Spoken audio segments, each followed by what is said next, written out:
Hey guys, it's Alexandra. Today I'm going to be talking with Patrick, who is walking across America. He is hiking and backpacking across the entire country, and he's going to be talking about the places he's been, the people he's met, what he's learned along the way. He struggles with bipolar disorder, which plays a huge role for him in the inspiration behind his journey. So I think he has a lot of interesting insight to share, and you will learn a lot from his story. So I hope you'll stay tuned to hear more about him and subscribe for more videos. All right, thank you. A year ago, I'm engaged, about to get married, looking to buy a house, trying to have a kid, all of that. We're having some issues. She stays with her stepdad's for a little bit. Thing is, she doesn't answer any phone calls or text messages for a while. Finally get a hold of her the day before our anniversary, and she hits me with that she found somebody else. That's it. It's over. Done. For months, I have no idea what I'm doing. One day I wake up, I say, fuck this, quit my job, get all my savings, buy a ticket to Portland, Maine, and with minimal hiking experience, zero camping experience, I start my journey of walking across America. Currently in Tennessee and almost 1,000 miles into my journey. This time it ended up working out though.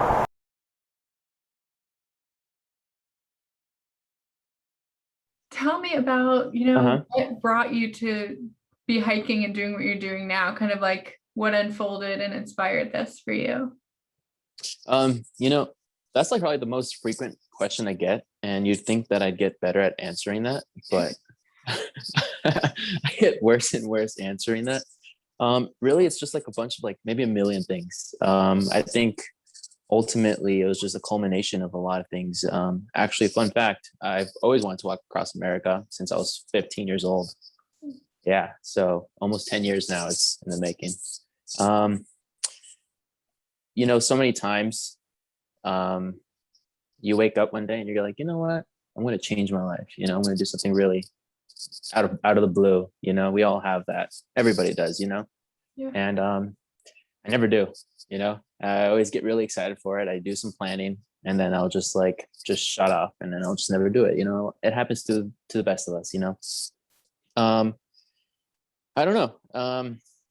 About a couple years ago, I was diagnosed with bipolar disorder, and it kind of put a lot of perspective, um, you know, put a lot of things in perspective for me. I didn't know anything about mental health when I first was walking this earth.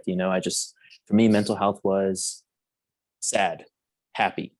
That's to me, that was mental health. That was it. I remember bipolar disorder. I remember the word was thrown around. I thought that was, oh, you get angry a lot, you know? And growing up, you don't really understand the feelings that you get. You just think that's normal. And then you start to do stuff, and then you realize, this isn't normal, but you kind of grow up in a household where you're talking about mental health. It really isn't a thing. I don't think we've ever ate at a dinner table, and then as I started talking to people, I realized it's the same case for a lot of other people. For men especially, the machismo thing to do is to not talk about your feelings. And so, especially when I became an adult, it took a big toll on me. I would buy plane tickets to countries that I will never even go. I will, out of the blue, tell everyone I'm gonna quit my job, and I've quit my job a billion times. And I would do all these crazy things, but the thing is that I'll get really excited for something, and then I'll wake up the next morning, and I won't do it. I'll just say no. And I remember I would start to see this recurring theme going on, and when the next time I buy a plane ticket, I had this whole Japan trip. I bought the plane ticket to Japan, lodging, and everything. I did everything. And I purposely didn't get the insurance on any of it, lodging, on the plane ticket, because I know how I am. And I said, you know what, if I paid for everything, I would have to go, but it didn't stop me from not going. So, you're kind of left with picking up the pieces of the person that you were yesterday, if that makes sense. Yeah. And then, I don't know, you kind of just go off, and then I'm trying new jobs out and this and that. And then obviously, like you see in that video, girl comes in, they'll change everything, and then you think you build this life with somebody, And I almost regret making that video because it's a little misleading. Again, like in that, I don't know if you read that top comment. I didn't want people to think that I did it over a girl. It wasn't. That was silly of me to even put out there. It's just, I think that was the last straw of it all. I think when you put all your eggs in one basket, and a basket that doesn't belong to you, if that makes sense,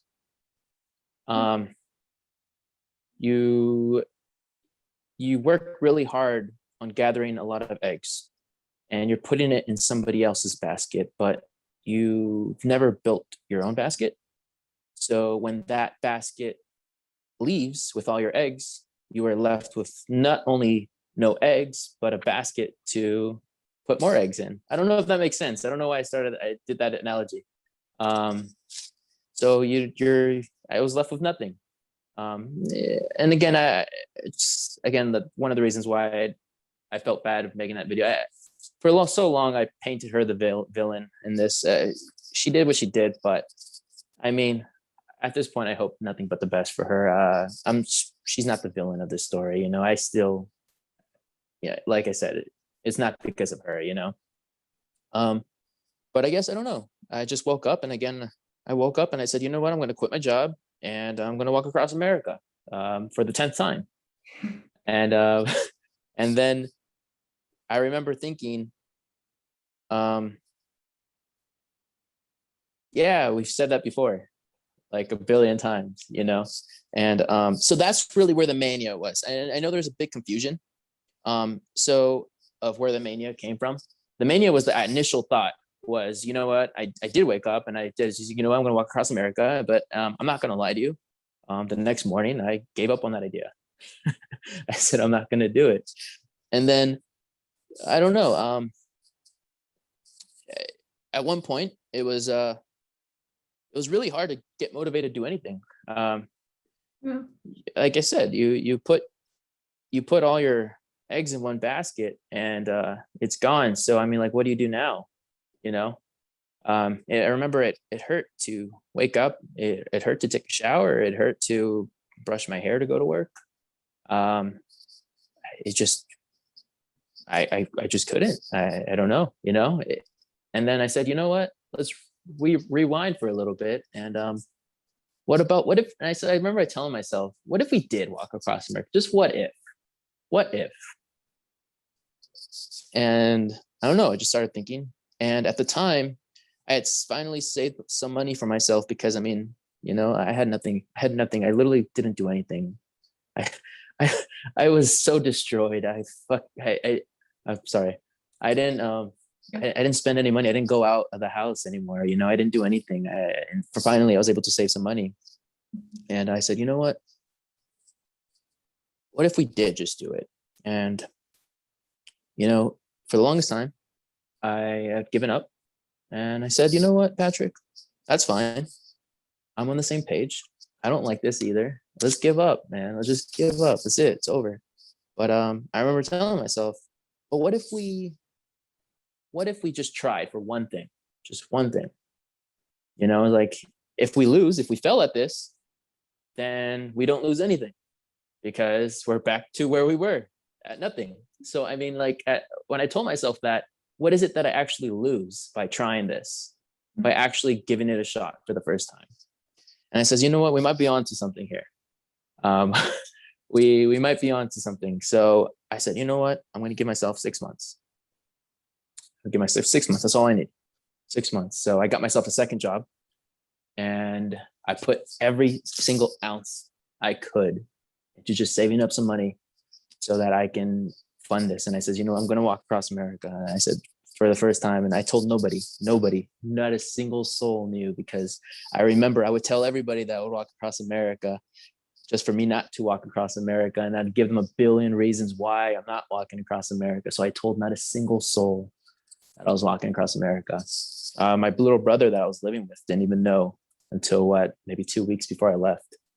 And yeah, I was living with him too. Crazy. Yeah.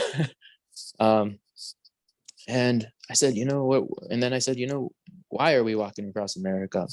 And I don't know. I guess I don't know if you see. Shit, it's down there. It's my banner. It says "Walking Across America for Mental Health." I really didn't know what that meant at first. I gave myself 6 months, but the 6 months was to save money and train. I went to the gym, worked 14 hours a day, and then the 2 hours I did of free time, I just went to the gym so I can train for it. I didn't actually do any planning whatsoever, none whatsoever, and that was on purpose. That was on purpose. I didn't do any planning because I know that if I did, I would bore myself. I would see how hard it is to walk across America and I'd give up. And I do my best work when I have absolutely no other option. So I said, you know what? I'm just going to get there and I'm going to figure it out as I go. That's exactly what I did. So what I wanted to do, though, is I realized something that the reason why I never walked across America for 10 years was because of my bipolar. It's because I keep losing interest in things. I switch up very quickly. It's all these things that I do, just like how I never went to Japan, I never went to Ukraine, and I never went to these cool places that I said I was going to go. It was because of that. But in a way, I am actually finally going because of my bipolar, if that makes sense. And so that is why I am going over there, and I have that banner on my back that says "for mental health." And I remember that growing up, you think that the stuff in your head is normal. You realize it's not. And when you realize it's not, you think that you are sick and that nobody else could understand that. But once you finally start to talk to people, you realize, yes, I am sick, but there's a whole hospital of us, if that makes sense. And it makes things a little bit better.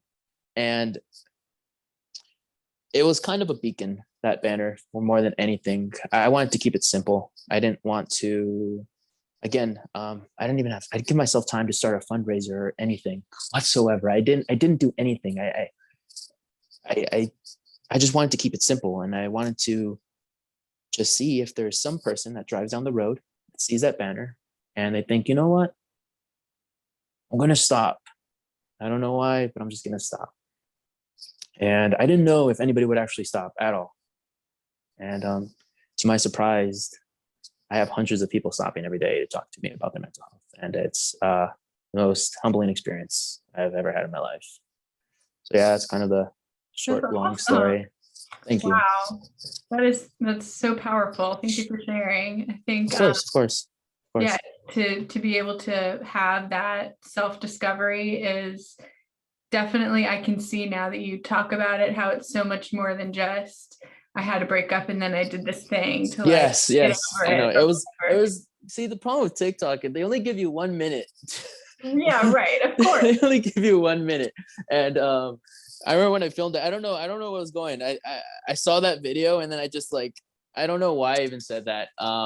Again, I know she will never see it. I mean, I'll promote. I'm sorry. I'll post out there that we had a chat on my stories and stuff, and I'm looking forward to our mutual friends to see this, and to even know that the video's out there. But it was a lot bigger than that. But yes, I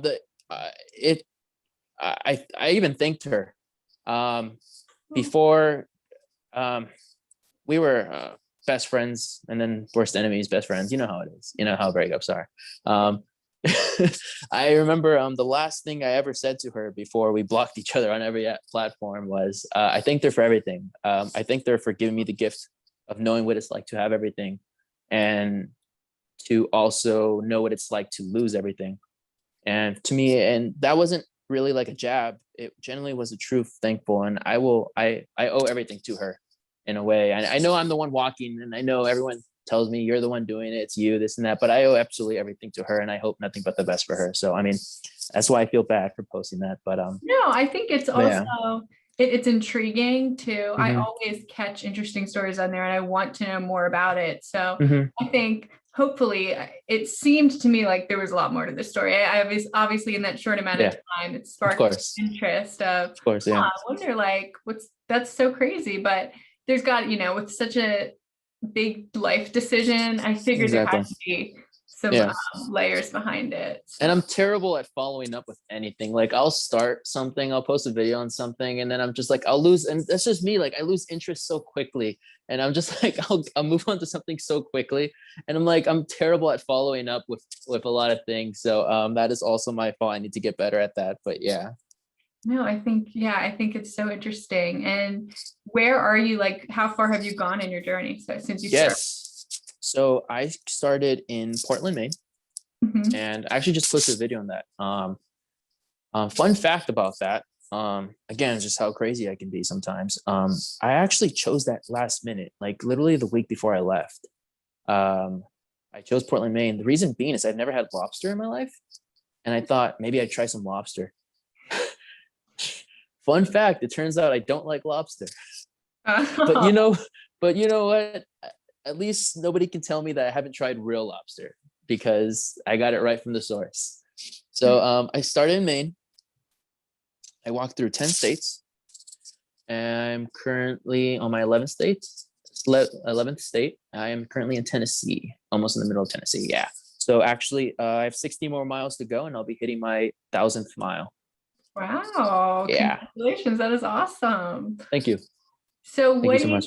what do you think has been like the most rewarding part of it and then like the most difficult part? Oh man. Jeez. Again, you'd think I'd get better at answering these questions. I get these all the time, and I don't know. The most rewarding part is to be completely stripped of all comfort that you have. You see a nice little hotel behind me. That's just once a week. I get to see a bed once a week. To be completely vulnerable out here. Everywhere I go, there's not a single place that is familiar. New people every single day. There's not a single day that I'll see a same face, to be physically and emotionally tired. I think when you are like that, you let go of a lot of baggage that you don't need. You're forced to because you are so weak. I'm so mentally weak out here. I cry all the time. I do. I generally do. You're so mentally and physically weak that you're forced to just leave all the bullshit, aside. And to me, that is the most rewarding. I sleep like a baby. I had problems sleeping before I started this. I sleep like anywhere in a bush on the side of the road or wherever I can. I'll set up camp and I sleep like a baby. And the fact that I can do that is just rewarding, so rewarding, you know. And the biggest challenge is, I guess, almost the same thing, actually. It's weird. I know. Let me see if I can explain that. You Have you ever been on a road trip with somebody? Family, yeah. Do they ever get annoying? Yes. Um, yeah, so when you're by yourself a lot, you're your best friend, but you're also your worst enemy. I annoy the shit out of myself, and I am my biggest critic. I say very mean things to myself all the time. Um, you When you're out there facing your demons will be there. They're tapping on the shoulder every single morning, every single day. They're there when you eat. They're there when you sleep, when you wake up. In a way, I mean, obviously, it's beautiful that I finally I get to have a conversations with them, but it's not fun, you know. Um, it's a roller coaster of emotions every single day. You, I don't even know how to explain it. Sucks, sucks walking across America. It really does, but it's also the best time of my life. I don't know if that makes sense. I don't even know how that makes sense to me. There's no place I'd rather be, even though it's cold. through snowstorms, rainstorms, through heat, sweat. I hate it all. I I hate every part of those, but it's real. I don't know if that makes sense. It's all real. There's nothing fabricated about it, and it's very refreshing. So that's why it's the best part and the worst part of the whole trip. Does that make sense? Yes, that's yeah. I'm sure I can't even imagine. Like I think you think about it in theory and I'm like, oh, that'd be cool. But once you start actually physically doing it, I'm sure, do you feel like you surprised yourself at all? Like some things that you've been encountering weren't No, no, no, no, expected?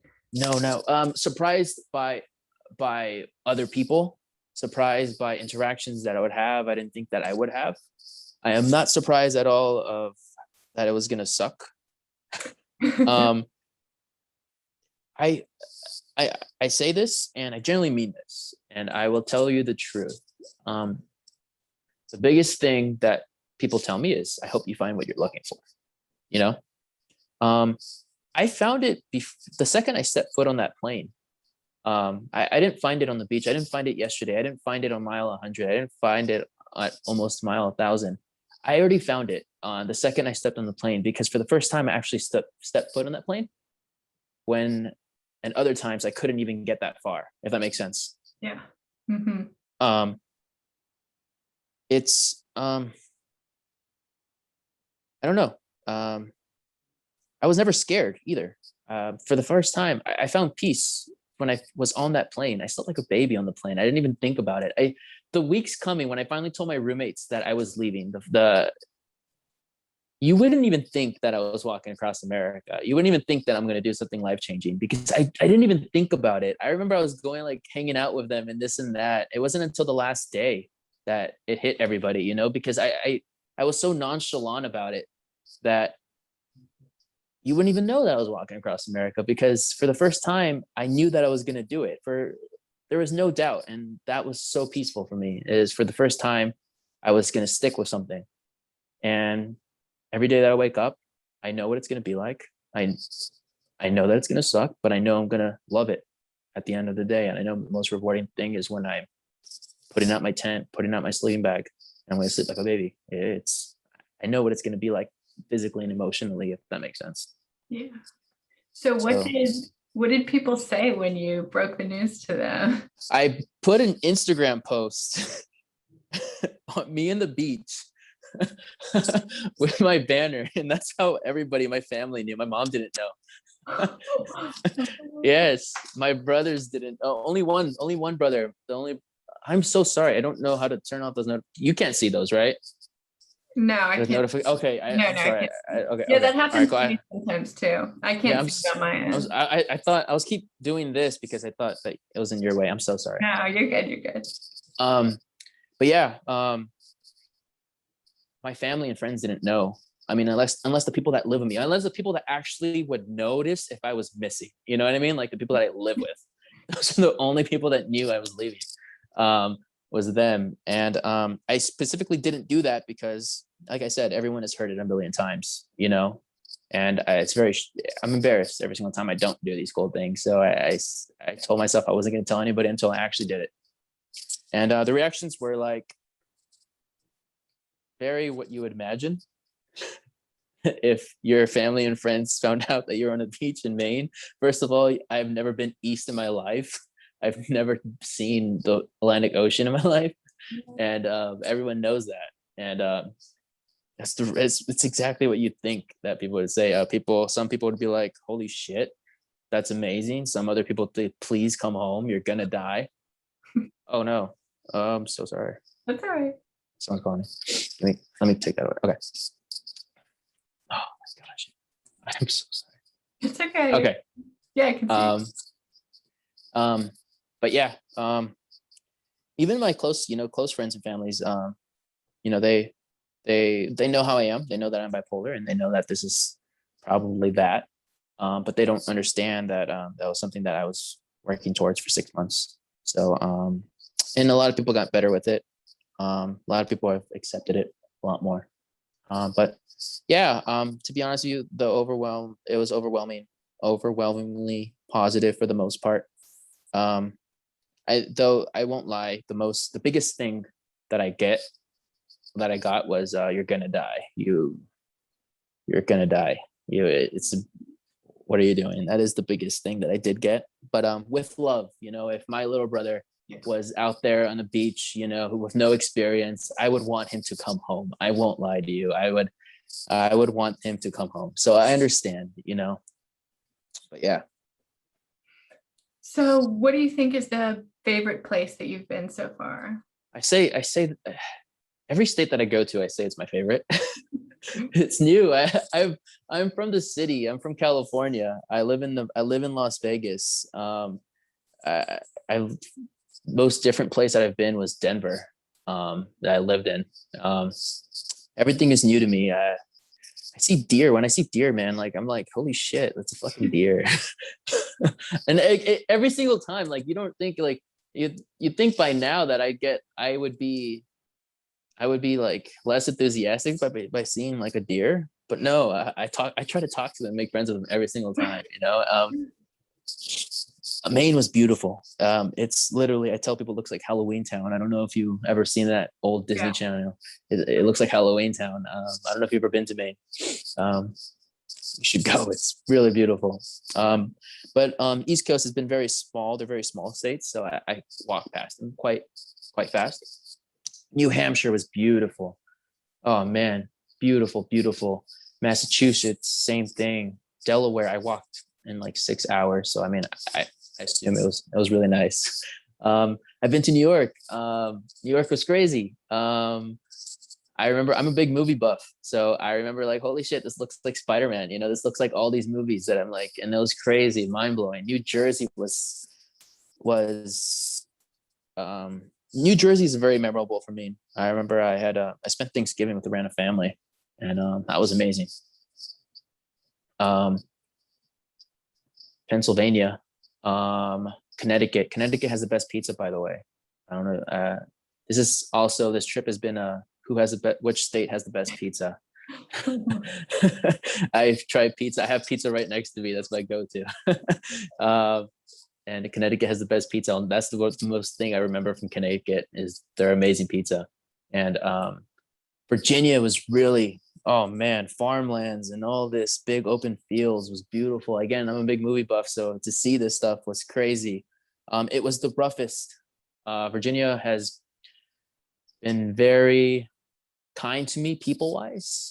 So warm people, incredibly warm people, but very mean to me road wise. There's no sidewalks. There's no place for me to walk. It's all ditch, grass, horrible. That's where I actually I got a hairline fracture on my right ankle in there. So, but yeah, Tennessee has been very kind to me, both people and sidewalks. I have a lot of room to walk on now.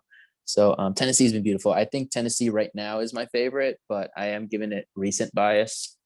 But we'll see when I'm done which one that sticks with me the longest.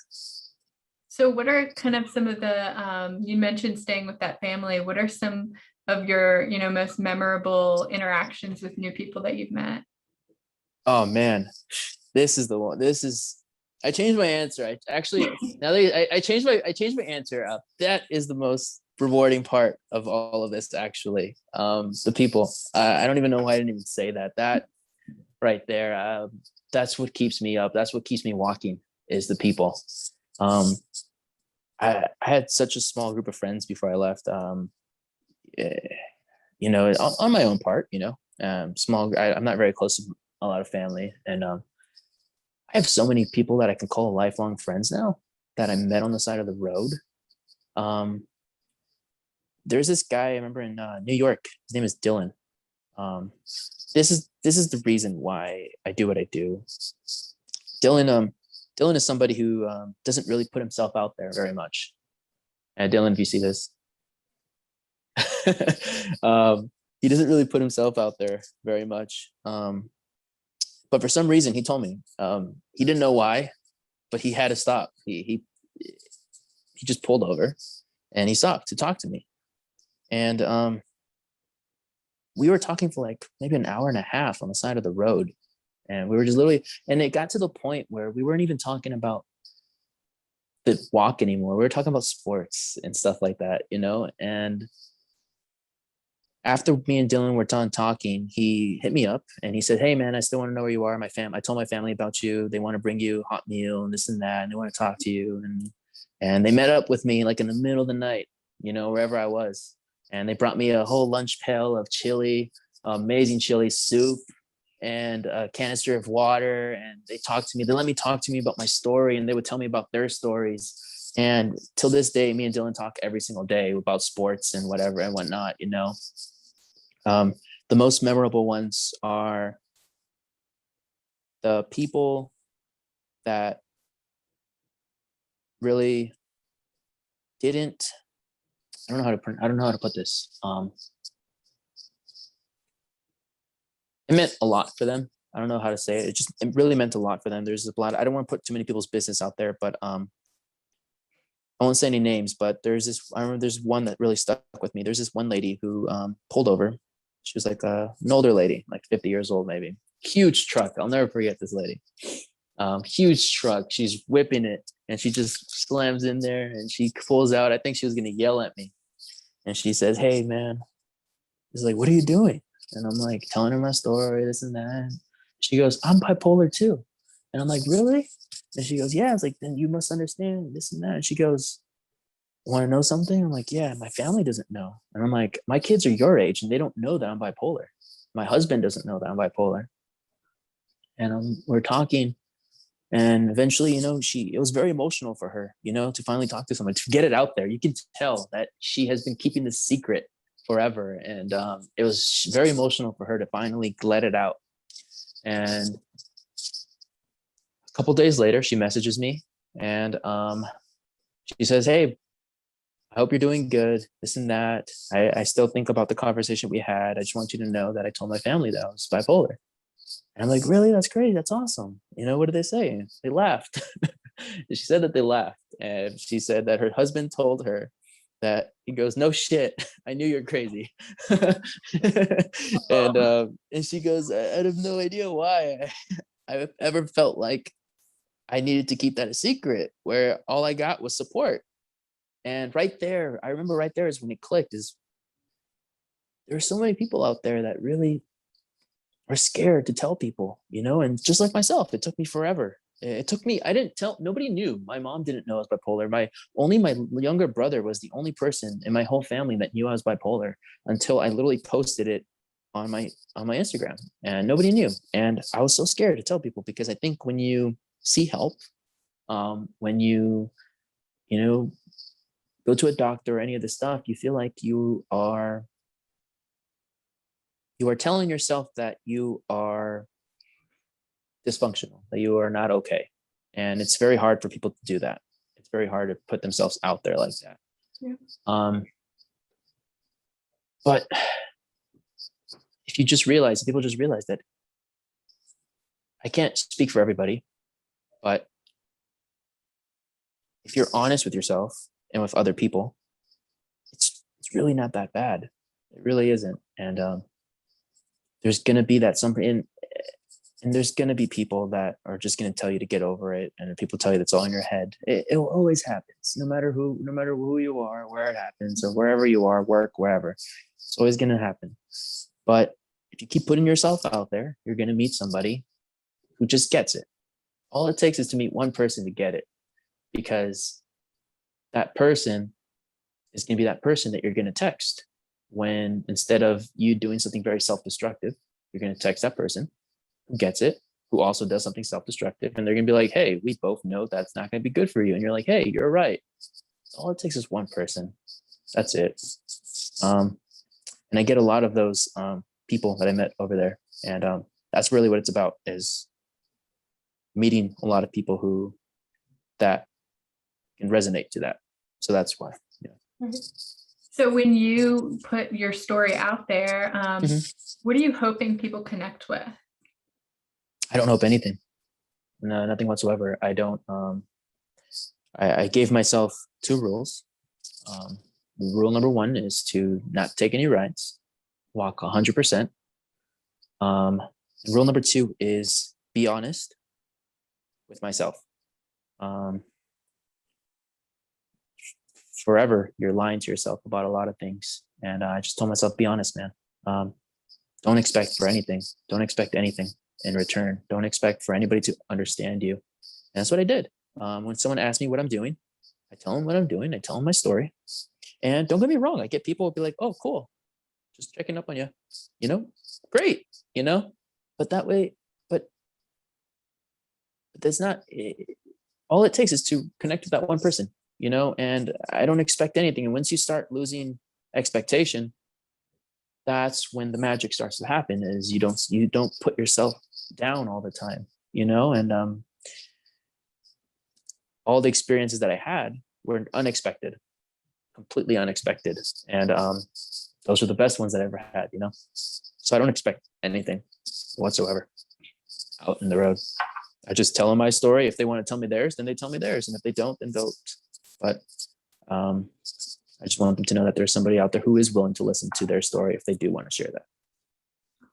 And if if somebody were in a place right now where they felt the way you felt kind of at the beginning of all of this, what kind of advice would you give somebody like that feels hopeless, but like they need to make a change, but they're not sure where to start? Oof. I struggle with that a lot, actually. I do get people like that, and it puts me in a very weird position. Weird position because I don't feel I'm just as messed up as them. I don't have a secret sauce. I'm not an expert. I don't have a PhD in this, so I'm very picky on how I approach somebody else's mental health. Mm-hmm. I tell them first. Start smaller than walking across America. But no, really. Biggest, again, I'm not going to give anybody advice. I don't want to say I'm giving anybody advice. But I will ask something of them. I will ask them to take a chance on themselves. And I think in a way, I'm slowly starting to realize this is what it's really about. I think it's no longer about me. It's no longer about people with bipolar disorder or with anxiety or depression. I think we all need to start taking more chances on ourselves. I'm not saying go buy a lottery ticket or anything like that, but I think we are scared a lot of the time. And even if it doesn't work out in your favor, I think you'll realize that you'll feel a shit ton better than if you never did it. And I always tell people, smart small. Go apply for that a job that you don't think that you'll ever get. Go message that girl that you're stalking like forever. Even if you get rejected, you're gonna know. Put yourself out there a little bit more. And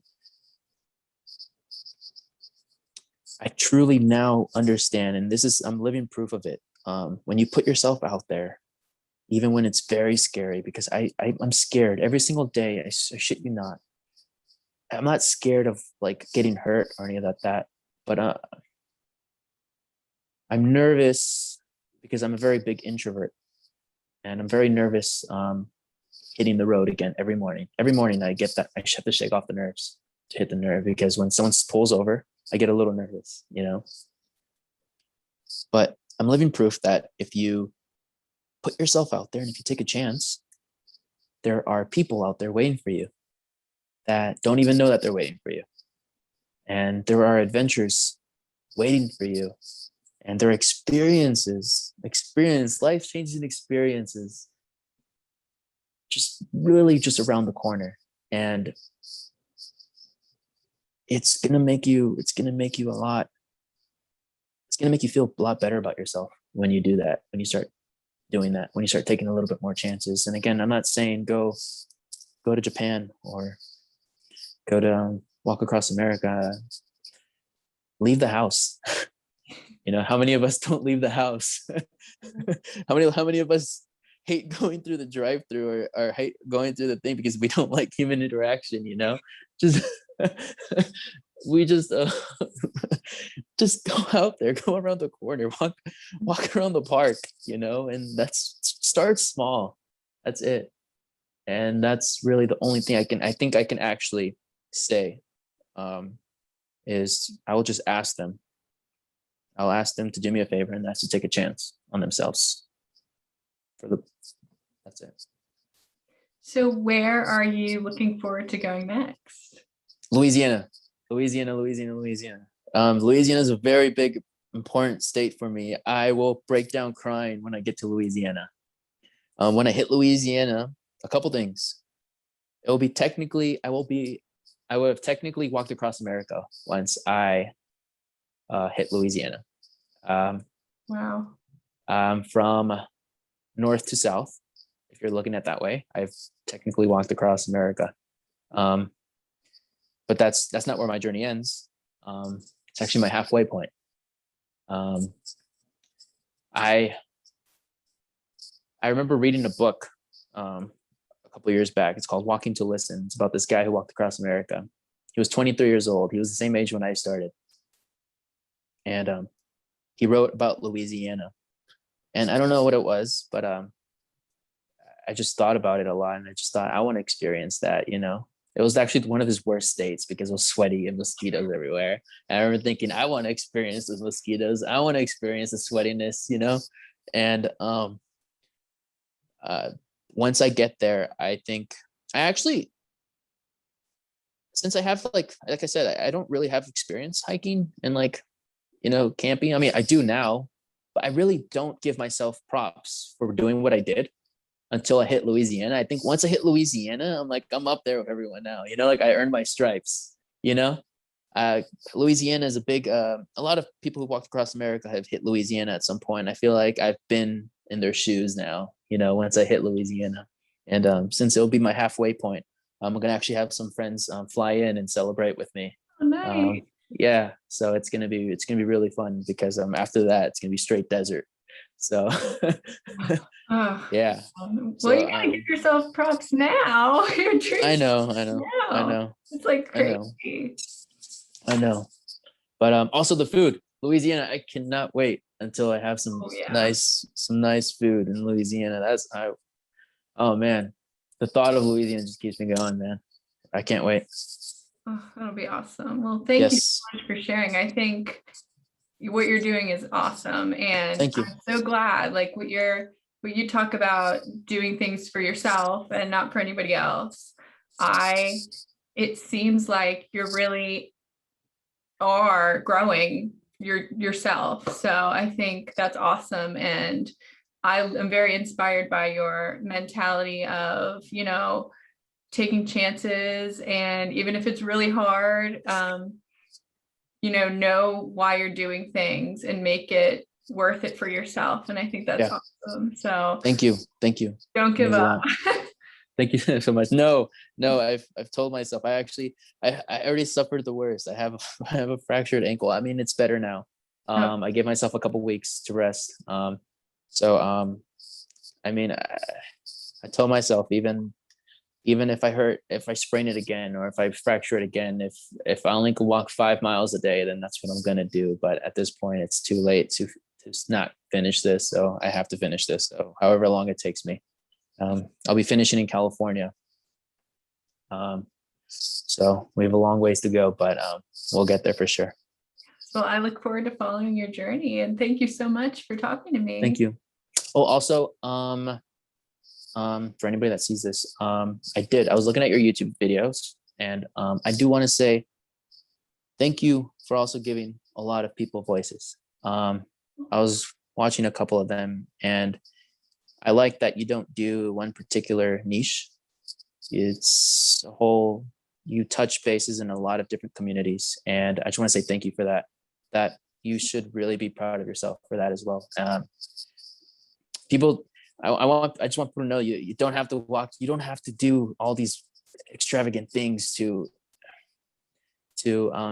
make a difference on other people's lives.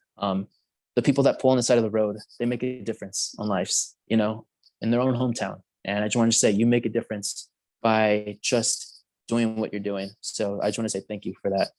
Thank you so much. That was so Of course. sweet. You. Of course. Also, let me take a screenshot. I want to post this on my story. Cool. Yeah.